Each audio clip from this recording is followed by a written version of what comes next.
Hey y'all, so I guess it's story time, right? How I caught gastroparesis.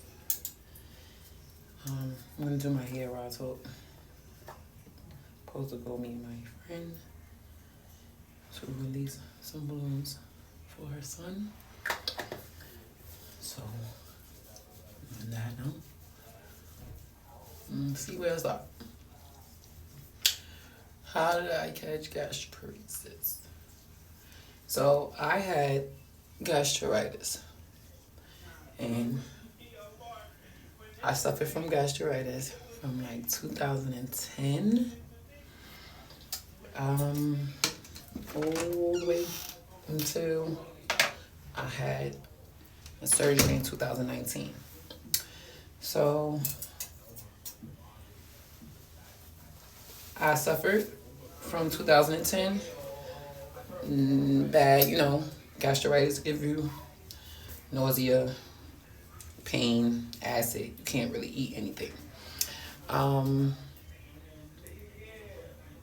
I was able to control it with the medicine and just eating right. But then when I caught that 2010, I was in my 20s, so I really wasn't listening to eating this right, eating that right. I just ate everything. As soon as the medicine started working, I ate everything. So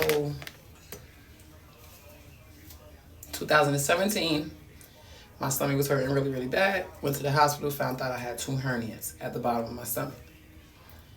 They put a mesh in my stomach to not let the hernias pop out anymore. So that's what they did. 2019, the hernias started to mess up. I needed something called a revision surgery to fix the hernias that's popping back out. So I went to the doctor, which I went to Brooklyn Hospital. I'm going to let everybody know where I went. I went to Brooklyn Hospital. I sat down with the doctor, sat down with the surgeons, sat down with everybody. Ooh, getting hot. If you ask me why I got this snuggie on, because there's no heat in my apartment. Housing, couch and eggs. Anyway, so sat down with the doctor. He explained, after they gave me all the tests, that I had 2 hernias at the bottom that was protruding again, and that they needed to fix the mesh. And okay, I'm back. So it was for them to put, another mesh on top. And he explained that I had a hiatal hernia. Hiatal hernia is where your stomach is in your chest cavity. So I had 75% of my stomach in my chest cavity. So that was making me where if I eat 2 bites, I'm full. Or I always feel like I have to throw up. I just didn't understand, like I wasn't eating and I was still full. But I'm hungry at the same time. It was weird. So when they ran a test, they found out that, like I said, I had a hiatal hernia at the top and I had 2 at the bottom. The surgeon explained that it was only going to take 2.5 hours to 3 hours for the surgery. I was supposed to be in there about 2 days, 3 days the most, and I was supposed to go home. When I woke up from the surgery, my surgery was February 28, 2019. I woke up 8.5 hours later. They explained to me that I had 5 hernias at the bottom, and I still had the hiatal hernia. And they explained what they did. When it was time for me to try food or drink liquids, I wasn't able to swallow it from right here. Like, I can swallow my spit, but I could not swallow from right here. So I started to panic. I started to cry. I didn't know what was going on. I'm trying to throw it up, get it out, the little bit of liquid that I put in my body. So now they're running tests. Stomach emptying tests, all types of tests to see why I can't get it past here. Was it too tight? Whatever they did when they pulled the stomach back out and they tied the esophagus, the how do I say it? Being that my stomach went through the lining, it opened it up where the esophagus it was. So they were supposed to close it. I guess they closed it too tight, so I couldn't even swallow water. Excuse me if I'm a little nervous because this is the first time of me telling really anybody what I'm going through or what happened to me. Like I said, the surgery was 8.5 hours. I woke up, I couldn't swallow. I was in so much pain. You know, when somebody say pain levels are 1 to 10, mine was a 12. It felt like somebody take a lighter and they just set me on fire. Inside, my insides were on fire. So they still ain't. So basically, they still ain't understand what was going on with me. They were running a lot of tests. They were trying to figure out what was going on. I was in so much pain. I was on so many opioids. It was ridiculous. I used to get something called Dilaudid, which is a little bit more stronger than morphine. Nothing really took the pain away. Just put me to sleep for a little while or maybe a couple of hours, but nothing took the pain away. I was in pain every day. I'm still in pain every day. So basically, I sat from March. When they realized that it was too tight, they said they had to go back in and give me another surgery. But they couldn't go back in right away because of what they put in me for the mesh. It was sticky. So it had to do what it does on its own to mend, to bond. And by the time they can go back in me, it was April for them to unloose whatever they did too tight. So from March to April, I sat on the IV, not getting anything to eat. Nothing to drink, nothing to eat. Just trying to control my pain. Not realizing that I'm deteriorating every day. Not realizing that I'm losing weight every day rapidly. I went in at 245. I came home at 148 pounds. I'm sorry, y'all. I'm a little nervous still talking about it. It's getting a little emotional sometimes, but I'm trying not to cry or anything. Every day I prayed. Every day it was a struggle. I cried every day. I cried for me. I cried for pain. I cried because I couldn't see my kids. I cried because I wanted to go home. I cried. And I'm not a big crier, if you know me, but I cried.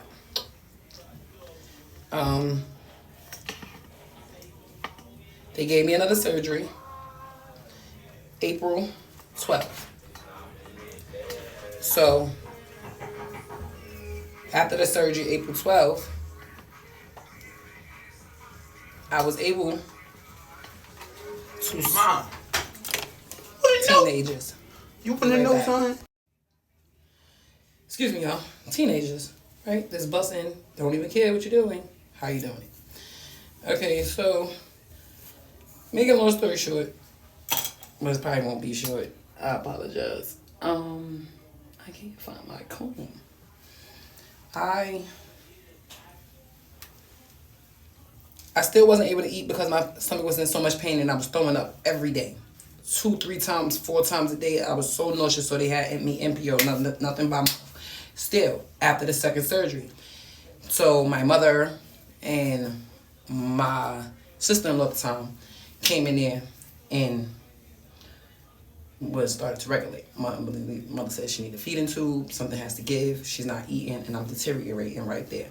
They still ain't think about it, giving me one, you understand, until somebody said something. So now I finally get the feeding tube. I'm on the feeding tube until about June, the end of June going into July. I still was in pain. They still did not diagnose me with gastroparesis. They still did not diagnose me with gastroparesis.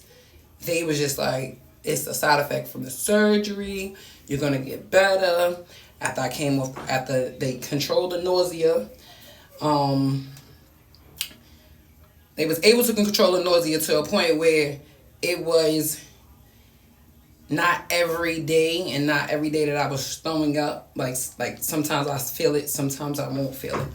But the throwing up stopped. So that was a good thing, that the throwing up stopped. So now they try to send me to an eating rehab.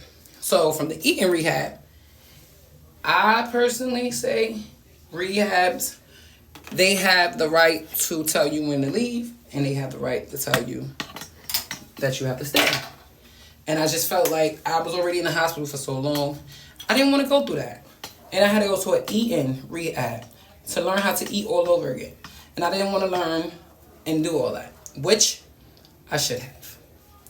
So I signed myself out the hospital in about almost August, because my birthday was in August and I wanted to be home with my family. I missed my kid's birthday. I missed my daughter's birthday. I missed holidays. I missed graduations. I missed it all. I missed them just growing and not seeing them, because I didn't want them to see their mother like this. And by the time I seen them, they was just getting big. And it only been a couple of months.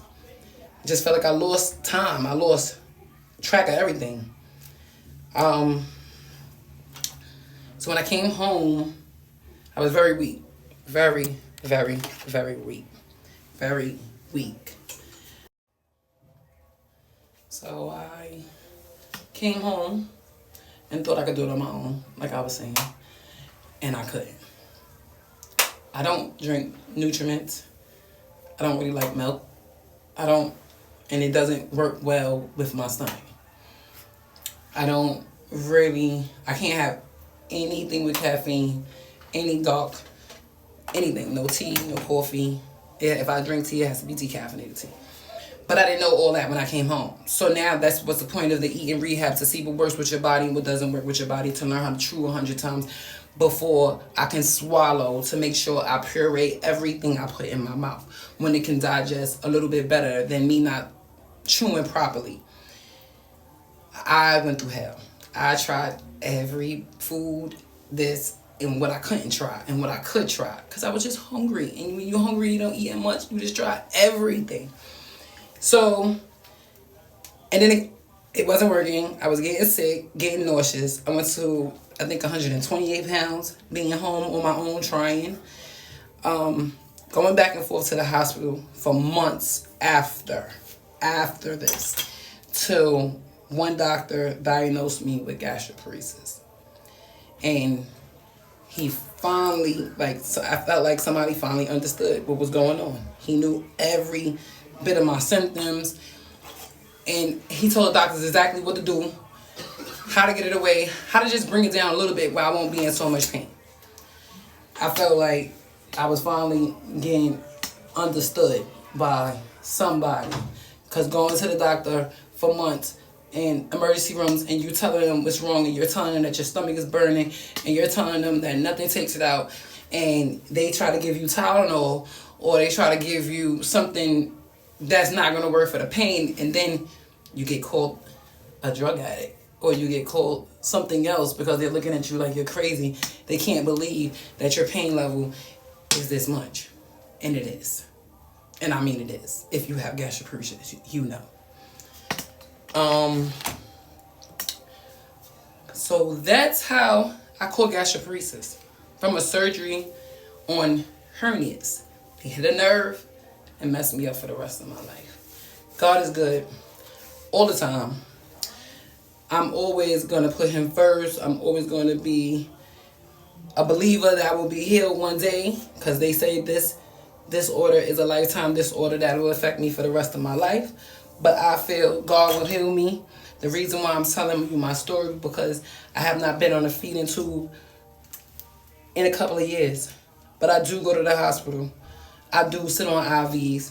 I do spend weeks. So I kind of forgot what I was saying before the video cut off. Don't mind me, y'all. But I know, okay, I do go to the hospital still. I do get IV still.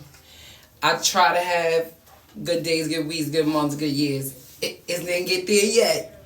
But from being in pain, I'm in pain every day. So pain level being a 12 to a 3 now every day is tolerable. And then when you wake up and you don't have no pain, it's like a gift from God. I have some days where I don't have no pain, and I have days where I still have pain, but it's tolerable. I have some days where I'm not getting nauseous, and I have some days where I am getting nauseous. I have some months I can go and won't get sick, and then a flare-up comes and I get sick. I will take that than being sick every day. Every day. So I say it's getting better. And that's why I started this channel, to give hope to others that's going through the same thing I'm going through. Yes, I still go to the hospital. Yes, I'm still on medication. Yes, I get sick. But I have great days. I have good days. And when I'm good, I get up. And I appreciate it. I don't sit down. I don't waste a day. I don't even care if it looks like that outside. I take a walk. I enjoy every day because I didn't at one time. So like I said, I'm trying to give hope to others that's going through what I'm going through, to let them know just because if you're in the hospital right now, you will come home. There will be better days. I might be in the hospital next week. I might be there next 3 months, next year. I don't know. You understand? But I have to keep the same mental. I'm going to be all right. God is a good God. He going to bring me up out of this. They going to find a cure. And we going to be cured one day, y'all. All right? So all my gastric warriors, let's go, y'all. We got this.